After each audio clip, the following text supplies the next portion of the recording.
근데 그게 이용 가치가 있으면 사요. 땅의 가장 기본적인 이용 가치는 개발, 뭐를 짓기 위해서. 건축물이야. 싼 게 비지떡이라는 뜻은 뭔지 알죠? 가격은 거짓말 안 합니다. 얘가 더 좋으니까 이거 하셔야 돼요. 권유할 수 있잖아요. 권유한다는 얘기는 중개할 때 클로징에서 제일 중요한 거야.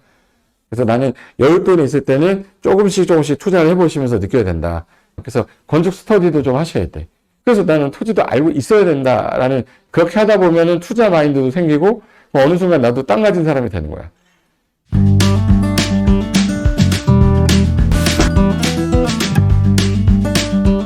됐고, 요거는 이제 제가 어디를 가든 항상 제일 먼저 말씀드리는 건데, 이런 것들이에요.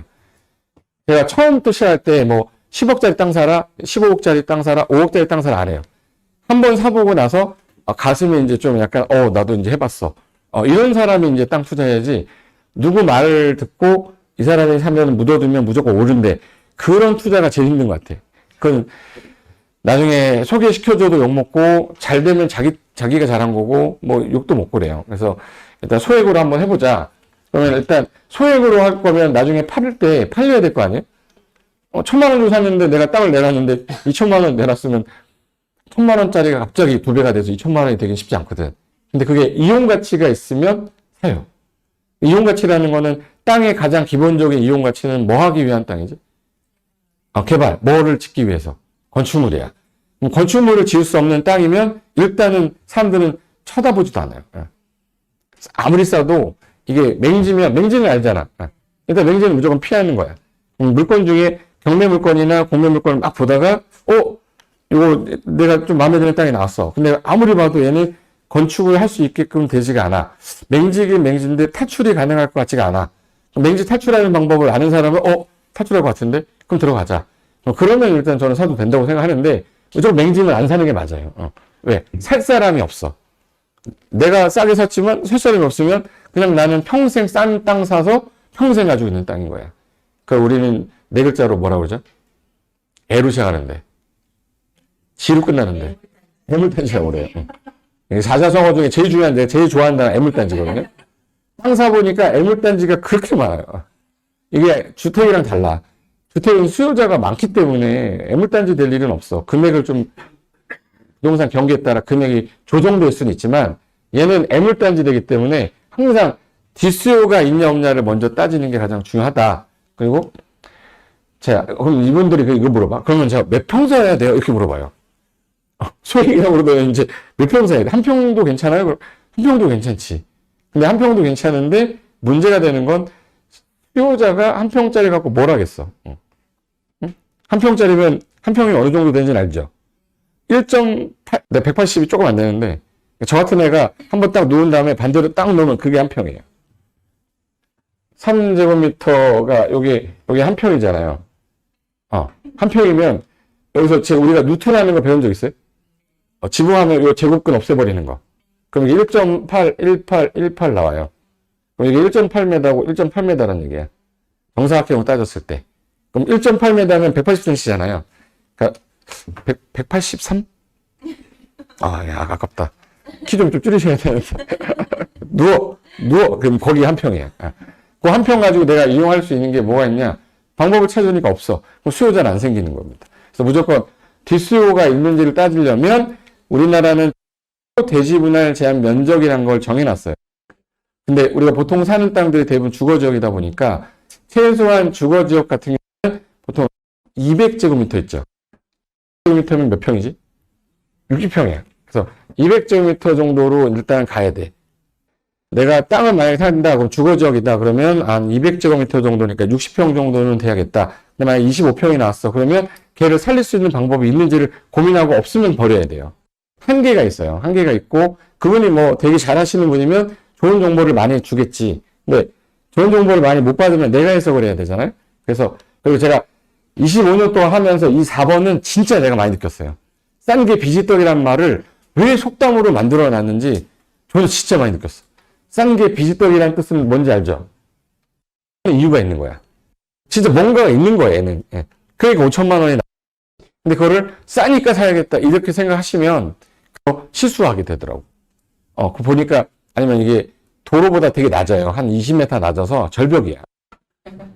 그럼 그걸 성토하는데 드는 비용이 거의 한 2억 들어. 2억 5천인 거야, 그거. 그러니까 그런 것들이 이유가 있었는데 싸니까 거래하는 경우가 많아요. 가격은 거짓말 안 합니다. 살려는 사람이 돈을 더 주는 이유는 뭔가 있으니까 사는 거지. 예.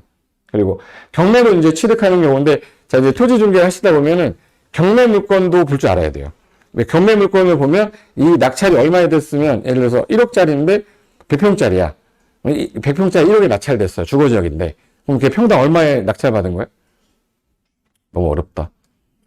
100평인데 1억이래. 그럼 나누면 100만 원. 여기 평당 시세가 얘는 100만 원 정도 되겠네. 시세가 파악이 안 될 때는 경매 사이트 가서 보거든요. 경매 사이트에서 현재 이루어지는 금액이 가능성으로 추정을 하는 거지. 그러니까 경매나 공매는 투자를 하든 공인중개사업을 하든 경매는 그냥 기본인 거예요. 선생님 경매 공부해야 돼요? 구구단도 안 하고 부동산 하실 겁니까? 경매는 해야지. 예. 근데 하다 보면 권리 분석 당연히 해야 돼. 제가 낙찰을 받아보니까 1회 때 그냥 다 들어가 버리잖아. 신권에서. 그건 진짜 좋은 땅이면 들어가는데 일반적인 땅 물건이 나오면 좋은 땅이 경매 물건으로 나올 일은 잘 들어야 돼요. 이 땅 지금 현재 제 건데 돈이 필요해서 지금 친구한테 돈을 빌리는 거야. 아는 사람한테. 그리고 여기다 저당권 설정한 거죠. 이게 10억 정도 되는데 나 한 5억만 빌려줘. 그래서 얘가 5억을 빌려주고 저당권 설정했어. 제가 5억을 못 갚았어요. 그럼 얘가 가만히 있어요? 땅을 팔아서라도 주라고 그래? 땅을 팔려고 내놨는데 팔려서 안 팔려서. 안 팔리니까 얘가 못 갚은 거 아니야. 그러니까 얘가 저당권 실행했다는 임의경매 넣을 거 아니에요. 그럼 임의경매 나온 물건이야. 걔가 팔렸으면 갚았겠죠. 안 팔렸으니까 나온 거 아니야. 좋은 물건이었다는 얘기야? 안 좋은 물건이네. 안 좋은 물건들이 나오는 게 경매예요. 근데 이거는 경매고, 경매 물건에 나오는 물건은 일단 안 좋은 물건들이 나오겠다라는 걸 생각하시고 자세히 보셔야 됩니다. 좋은 물건이 나한테 오지는 않는다는 거 꼭 기억해야 되고, 공매는 왜 나온 거죠? 세금을 안 내서 나온 거야. 세금을 안 내서 나온 거다? 그러면 이 사람이 지금 현재 재산이 있는데 국가한테 세금을 안 내서 내 재산을 압류해가지고, 야, 이거 좀 팔아줘. 부탁한 거죠. 사려고 그 캠코에. 그럼 한국자산관리공사에서 캠코에 물건을 올렸어. 그럼 이 물건을 팔아서 세금을 충당한다는 얘기죠. 그러니까 이 사람이 이 물건을 팔려고 내놨는데 안 팔린 거야? 갖고 있던 게 나온 거야? 그래서 공매 물건에는 좋은 거 많아요. 공매는 저 사람이 갖고 있던 재산 중에 압류가 들어온 거지 저게 안 팔려서 나온 게 아니란 말이야. 그러니까 경매랑 공매랑, 물론 경매가 물건이 많으니까 경매 공부를 하는 거지만 공매에는 물건이 좋은 것들도 막 숨어 있는 게 많이 있더라. 그래서 공매도 같이 공부하라는 거지 경매만 하라는 게 아니에요. 좋은 물건은 공매도 숨어 있단 말이야. 근데 그것도 우리는 무조건 수익을 위해서는 제가 보니까 최소 2회에서 3회 유찰이 됐을 때 수익률이 제일 높았기 때문에 내 원칙을 잡고 시작을 하자는 얘기지. 일단 신권에 안 들어가. 내 마음에 안 들면 일단. 그럼 일단 2번이나 3번 유찰될 때까지 기다려본다. 누가 가져갔다. 포기. 뭐 또 나올 거니까. 우리 경매를 하는 분들은 남들이 안 돼야 좋은 거예요? 남들이 잘 돼야 좋은 거예요? 장사가 안 돼서 이 사람이 가진 재산이 압류가 되고 그 사람 사업이 망해가지고 재산이 나와야 돼. 지금 시장이 지금 남들이 안 될 때예요? 남들이 좋을 때야? 안 될 때야. 경기 안 좋죠? 장사 안 되죠? 상가 무조건 문 닫고 있지. 월세 못 냈겠네. 그럼 뭐 나와야 돼요? 경공매 나오겠지. 그러니까 지금 시장이 경공매 시장으로 오고 있다라는 시그널이 났다라는 게 그거 왔다는 거예요. 그럼 이제 어느 땅을 사는 게 제일 안전합니까? 이걸 물어보시더라고. 저도 이제 몇 번 사보니까 그래도 좀 안전한 놈 사고 싶지. 안전한 놈이라는 얘기는 그나마 좀 규제가 덜한 놈을 가져가야 돼. 규제가 덜한 놈은 일단 도심지 내 땅은 경공매로 못 받아요. 너무 비싸. 100억 있어, 100억? 여기 청담동 여기 얼마 전에 실거래 평당 4억 5천 찍었던데. 평당. 대표인데 450억인가에 낙찰받았던데. 그러니까 그걸 우리가 낙찰받을 게 아니잖아. 그러다 보니까 도시지역이 주로 비도시지역이다 보니까 관리지역이 될 수밖에 없어. 그중에 계획관리, 생산관리, 보전관리 중에 보전 들어가는 건 일단 쳐다보지도 마세요. 초보자는 보전 들어가는 거 아니야. 무조건 계획관리 아니면 생산관리 아니면 녹지 중에 자연녹지. 일단 이 세 가지로 돼 있으면 고민해 보세요. 일단 제대로 안 돼 있으면 고민하지 마세요. 내가 낙찰 받아보기 전까지는 다른 건 신경 쓰지 마. 얘네들 받아본 다음에 오케이 이제 이렇게 하는 건지 알겠어. 그럼 그 다음엔 들어가도 돼요. 우리가 이제 멀리 있는 땅들이 많이 나오다 보니까 못 가요. 그래서 카카오 맵을 좀 활용해서 이것저것 좀 알아봐야 돼. 그리고 이제 하나 물어볼게. 매물로 나오는 물건 중에 토지가 매물로 나오면 지목이 어떤 게 제일 많을 것 같아? 평균적으로 이게 제일 많다. 이랬을 때. 지목이 28개인데 제일 많이 나오는 거. 전. 답. 임야.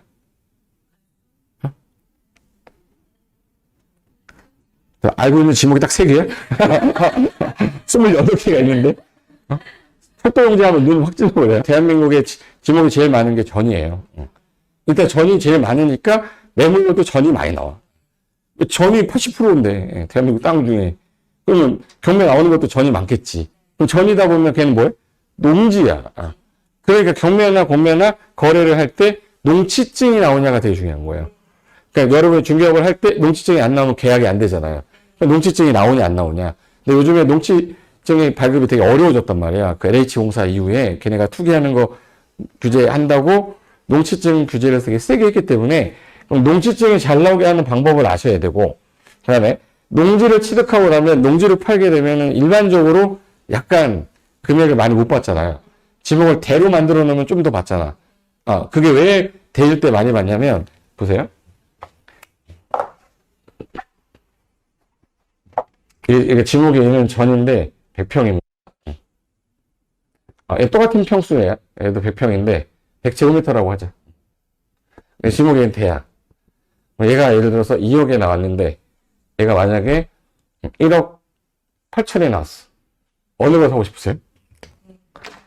예, 똑같은 면적 100제곱미터인데 용도 지역도 같습니다. 근데 지목이 얘는 대고, 지목이 전이야. 어느 거를 나는 사고 싶다. 일단 느낌이 좀 약간 필이 왔다. 전, 대. 여기서 제일 먼저 물어봐야 될 게 저한테 하나 물어봐야 돼요. 공시가가 얼마예요? 이렇게 물어봐야 돼. 예. 그걸 물어보는 사람은 사본 사람인 거야. 안 사본 사람은 궁금한 게 없거든, 이게. 예. 개별 공시가가 이게 10만 원짜리예요. 개별 공시가가 10만 원, 1제곱미터당 10만 원이래. 10만 원인데, 그러면 얘를 대로 만드는 금액이 얼마 드냐를 알면 되죠. 이 전인데 대로 만드는데 드는 금액이 있을 거 아니야. 봤더니 평지고 성토할 건 없어. 그럼 농지를 전용하기 위해서 전용 허가 받을 때 납부하는 돈이 있어요. 그 농지 뭐라고 그러죠? 보증부담금이라고 그래요. 얘가 1제곱미터당 개별 공시지가의 30% 내야 돼요. 30%. 그럼 10만 원에 30%면 3만 원. 3만 원인데 몇 제곱미터네? 100. 그러면 얼마 나와요? 300만 원. 1,700만 원 싼 겁니다. 그럼 전을 샀어야지. 제 말 이해됐어요? 근데 만약에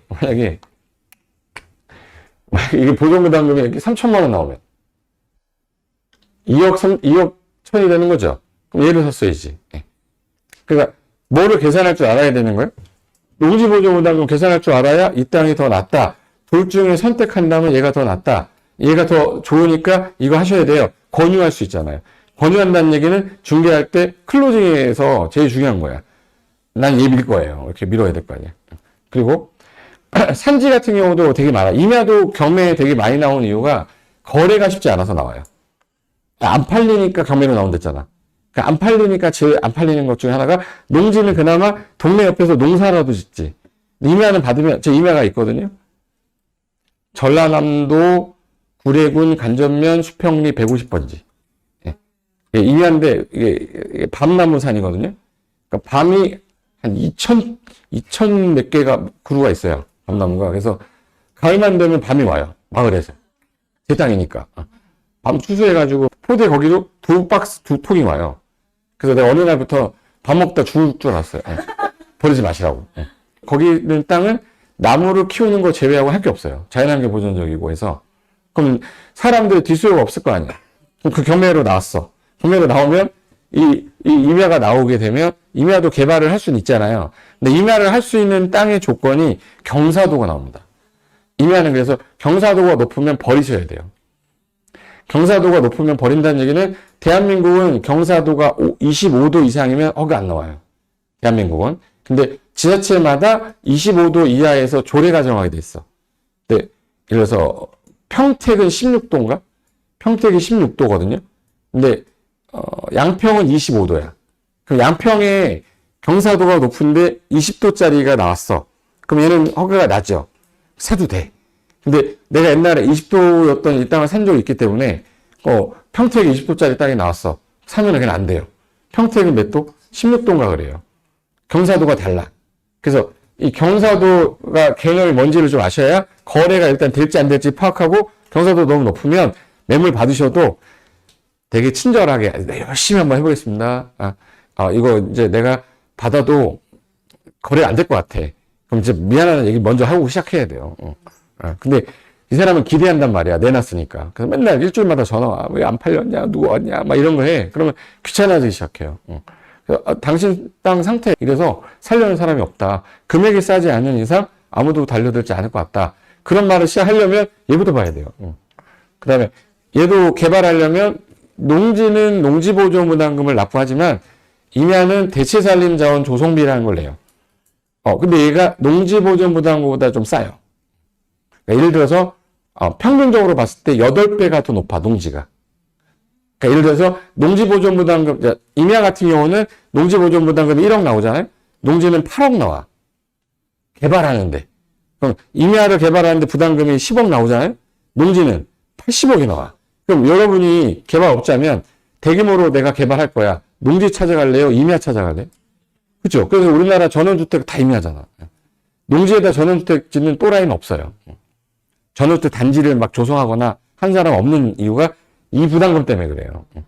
그래서 우리나라 전원주택지 보면 전부 다 상가 가지고 계단식 이렇게 해서 팔잖아요. 그 나가는 금액이 농지보다 저렴하기 때문에 그래. 그 땅값도 싸고. 대신에 형질 변경하는 데 드는 공사 비용이 많이 들어가는 거예요. 그래서 요 두 가지는 기억을 하고, 경사도 높은데 드랍. 요 경사도는 괜찮은데, 야, 근데 이게 IC에서 너무 멀는데 드랍. 뭐 이런 게 있어야 될 거 아니야. 원칙이 없으면 100개 나오면 100개 다 좋아 보여요. 선택을 못 하는 거야. 그래서 드랍할 것들, 제가 아까 땅 사는 이유가 뭐라고 그랬지? 건축하려고 하는 거야. 땅의 기본 원리는 건축이에요. 그러면 내가 토지 공부를 하는데 건축 공부를 안 하면 말이 안 되는 거야. 야, 이 땅은 이런 가치가 있어 라고 하면 이런 건물을 지어서 수익이 이만큼 나오니까 가치가 있는 거야 라고 해야 되는데, 토지 강의 하시는 분들 대부분 보면요, 자기가 행정계획 어디를 봤는데 철도가 들어온대. 철도 역세권에서 200m, 500m래. 현재 보존관리정인데 여기 지역 땅이 지금 싸게 나왔대. 이런 걸 골라야 된대. 그런 강의 들으면 나 딱 보면서 저 사람 땅 안 사봤나 보다. 땅 안 산 사람이 강의하는 거예요. 그 뒷수요가 없어서 그냥 땅만 사고 대출받아서 샀을 거 아니에요.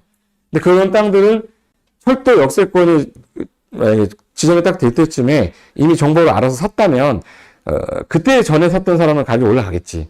이미 다 알려진 정보일 때는 금액을 높게 사기 시작할 수밖에 없어요. 얘가 올라가려면 시간이 많이 걸려.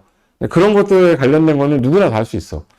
GTX가 개통이 뭐 언제 된대. 그럼 몇 월 며칠 날부터 가격이 올라가겠죠. 그럼 그 전에 샀어야 되잖아. 그죠? 근데 난 이 GTX가 온다 안 온다를 5년 전에 알았거든요. 5년 전에 그 국토교통부에 있는 분이 이건 100% 됩니다. 뭐 이런 얘기를 해줬어요. 그래서 제가 매일 보던 땅이 대곡역의 땅이에요. 대곡역 일산에 있는 땅인데 이 땅 너무 많이 드는데, 그래서 살려고 하다가 평택에 마음에 드는 땅이 생겨가지고 그냥 헐레당 거의 사버렸는데, 대곡 샀어야 돼. 그때 그 와중에 설마 얘가 한 말이 맞을까? 이렇게 했는데 대곡이 지금 6개 노선이 지나갑니다. 완전히. 근데 거기에 6개 노선이 지나가면 왜 6개 노선이 들어가는 역세권을 만들었을 거냐를 생각해야 돼. 얘가 들어간다는 얘기는 이걸 이용할 사람이 있다는 얘기죠. 앞으로 이용할 사람이 있으니까 여기다 박아놓은 거 아니야. 여기가 개발된다는 얘기잖아요. 그러니까 여기 갖다 놓은 거 아니야. 경의중앙선 지나가지, 3호선 지나가지, GTX 가지, 고양선 지나가죠. 남북선 지나가지. 그럼 여기는 앉을 수가 없는 건데, 평택이 내 꽂혀가지고 평택만 보고 있었던 거야. 그래서 6년 전인가? 평택의 지제역 근처에 땅을 조금 이제 샀어요. 경매로 받았는데, 올라가긴 올라갔는데, 걔보다는 제가 더 많이 올랐어. 지금 시세를 보면 후회되는 건데, 앞으로도 그런 땅들은 많이 나올 거기 때문에, 그래서 나는 여윳돈이 있을 때는 조금씩 투자를 해보시면서 느껴야 된다. 그래서 그 땅에다가 뭘 짓 거냐도 고민하면서 사야지 나중에 이용할 거 아니에요. 그래서 건축 스터디도 좀 하셔야 돼. 저는 건축을 공부하라는 얘기가 아니라 어떤 건물을 지었을 때 효용이 제일 좋겠냐 이거를 아시라는 뜻이지 건축 설계를 배우라는 뜻이 아니에요. 그래서 요거 관련돼 가지고 제가 우리 토지 처음 공부하시는 분들이나 중개하시는 분들한테 제일 먼저 제가 보여드리는 사진이거든요. 토지를 사려고 하는 일반인들이 있을 거 아니야. 일반인들이 어디서 땅을 사는지를 제가 써봤는데 매매로 사는 게 당연히 1등이겠지. 근데 매매로 안 사거나 아니면 상속 증여는 이건 저희랑 상관없죠. 그럼 이제 두 번째가 뭐 어디서 살 거냐. 토지를 매입하는 방식이 경매 아니면 공매야. 더 써보니까 없더라고. 여기서 한 개라도 알려주면 내가 이따가 뭐 책이라도 하나 줄게요. 토지의 소유권을 가져올 수 있는 방법을 알려주시라고. 토지 소유권을 갖고 올 수 있는 방법. 택지 분양받는 거는 이거야, 매매야. 매매 계약에서 취득하는 거랑 상속 증여는 나랑 상관이 없고, 경매로 들어가서 낙찰받는 거 내 소유권 갖고 올 수 있고, 공매도 있어. 그 다음에 또 찾아보면 없어요. 토지는 매수할 수 있는 방법이 한정되어 있기 때문에 딱 요 두 가지 제외하고 요 빼잖아요? 거의 다 뭐예요? 그럼 누구한테 가야 되는 거지? 그럼 토지만 전문으로 하는 중개사무소가 많지가 않아요. 지역에 가야지만 좀 있어. 그래서 저는 내가 중개업을 하는 시장에 딱 갔을 때 뭐 서울에서 하든 뭐 강북, 강남에서 하든 내가 토지 전문 중개사라는 걸 같이 타이틀 달잖아. 토지라고 써놓게 써놨는데 저희는 토지 안 해요. 이래. 근데 받아놓고 나서 고민하면 되잖아요. 못 파면 많은 거고. 근데 내가 식당을 하는데 팔 수 있는 게 많으면 많을수록 난 이기는 거예요. 내가 팔 수 있는 물건이 이거 한정돼 있으면 여기 내에서만 매출이 나오는 거지만 많으면 어느 게 터질지 모르는 거잖아.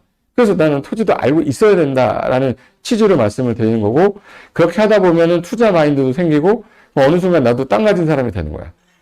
그렇게 막 신문에 뭐 뉴스에 보면 땅거리만 사자고 그러잖아. 혹시 나 지금 땅이 있다 있어요? 난 땅이 좀 있다. 상속받은 거 말고 매매로 산 거 말하는 거야. 한번 없잖아. 이렇게 부동산에 관심 있는 사람이 다 모였는데도 매매를 하기는 쉽지 않은 거예요. 겁이 나거든. 그리고 묶일 거잖아, 내 자산이. 그러니까 쉽게 투자 못 하는데 돈 많은 사람들은 제가 많이 만나봤잖아요. 50억짜리 땅 하나만 어디 그 창고부지로 하나 만들어줘. 딱 이렇게 전화 오면 그 사람 누구 사요. 돈이 많으니까. 그러니까 우리가 일반인들을 대상으로 맨날 거래 계약한다고 생각하지 마시고, 어쩌다가 또 뭐 재력가를 만날 수 있어. 근데 그 사람들의 50억, 100억은 일도 아닌 거예요. 근데 당장 이 현금 갖고 있는 것보다 땅을 갖고 있는 게 좀 좋겠다라고 하면 좋은 물건이 있으면 소개시켜주면 되는 거잖아. 없으면 어쩔 수 없는 거고. 근데 준비가 안 된 사람한테는 준비하시라는 거고.